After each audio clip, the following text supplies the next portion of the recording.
I am here with Joe Hawkins, and he's a professor here at MTSU for aviation. And I just want to ask him a couple questions. First, what's some prior experience that you have in the aviation field?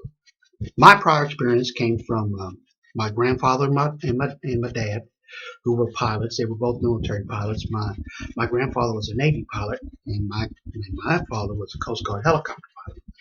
So I kind of grew up around the military, although I'm the youngest of four boys. By the time I came along, my dad had retired by then. But now the military aviation aspect was very strong in my family. My background is from Army aviation. I enlisted in the Army and was a helicopter crew chief. I worked on CH-47 Chinooks, which is the tandem rotor cargo transport helicopter, and worked my way up through the ranks and through training and became a flight engineer on the Chinook. And I was stationed for 3 years just north of here at Fort Campbell.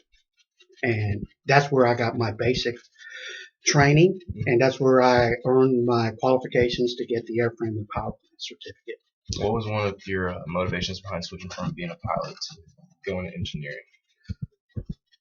I enjoyed working on things more than I did flying. I'm more mechanically in tune. I'm more hands-on kind of guy. So I enjoyed the technical mechanical aspect more than just operating the systems. Operating is vitally important, and you have to have a thorough knowledge of operation of systems. But I was that kind of guy who enjoyed taking things apart and putting things back together. So that's where I drifted off into maintenance. All right. What was one of your biggest lessons that you learned during your career? You got to be flexible. You got to be flexible. Adaptability, being flexible, especially in aviation. No matter what we do in aviation, things are always going to change. Your concentration is pro pilot. I'm a flight dispatcher. Okay, well, there you go. You're right at it. You're going to give flight dispatch plans to pilots that are going to go out. Okay, but once you issue that plan, how many changes do you think are going to happen? There's going to be a lot. There's going to be a weather change. There's going to be a crew change. There's going to be a cargo change. There may be flight attendants.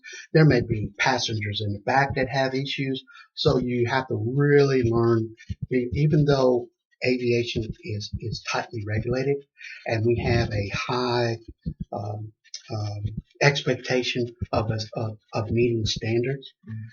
Flexibility is vitally important because the pilots are going to brief. You're going to brief them to shoot the ILS to runway 19.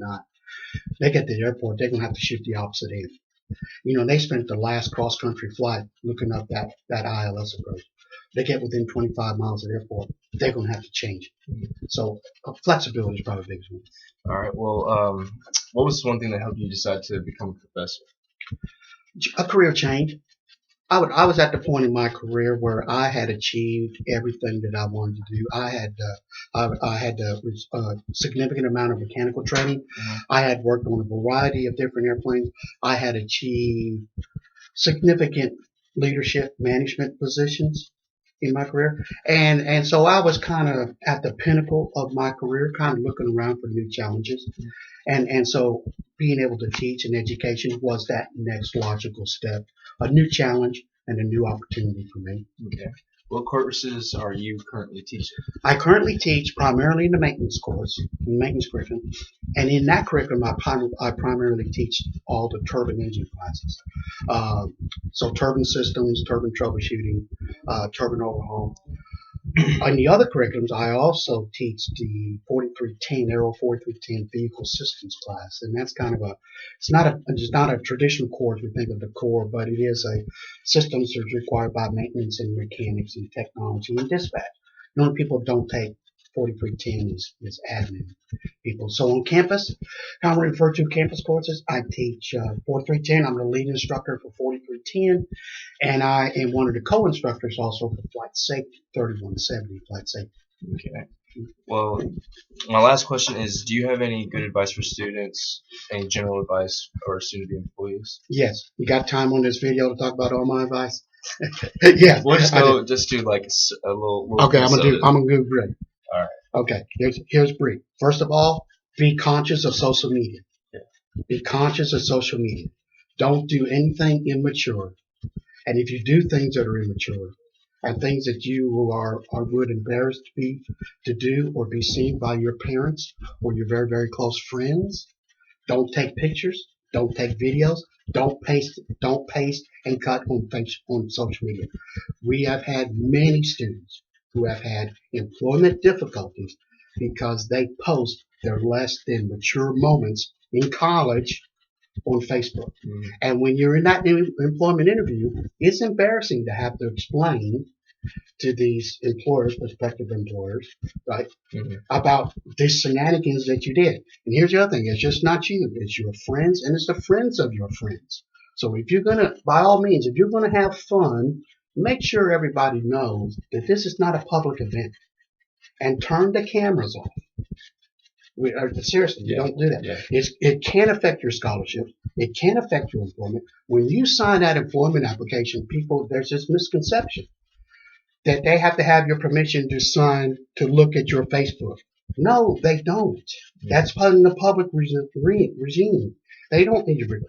And even if they did, and they go deep into it, the fact that you're before an employer, you've already signed that employment application. What does the fine print say in that employment application? It gives that prospective employer permission to investigate your background.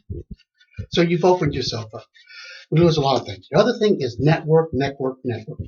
Be involved in the program. Do internships. Apply for scholarships.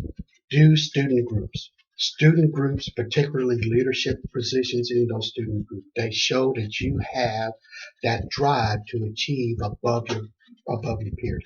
Remember, everybody loves aviation, and this is a close group, and this is a family group. But your fellow students are also your competition. And you got to do whatever you got to do to outshine your competition. There's only so many cockpit seats. And you got to do whatever you got to do to or outshine your competition. So student groups and leaderships shows initiative. Scholarships are very, very important, not only for the financial thing and the financial aid that they give you. And scholarships can be frustrating. So don't get frustrated if you apply and you don't get the first couple of months. It's like ball games, baseball games. Baseball games last 9 innings, and everybody gets at least 2 or 3 bats in that whole entire game. Scholarships are like that. You're going to get multiple at bats, and you need to make the most of those at bats, those opportunities that you get. But the big thing about scholarships, in addition to financial aid, they show to prospective employers that someone else was impressed by your resume, and they were willing to financially contribute to your continuing education. So that's a reference. It's kind of a second tier or a third tier reference, but that is a great reference. That's a gold star on your resume. So student groups, scholarships, and any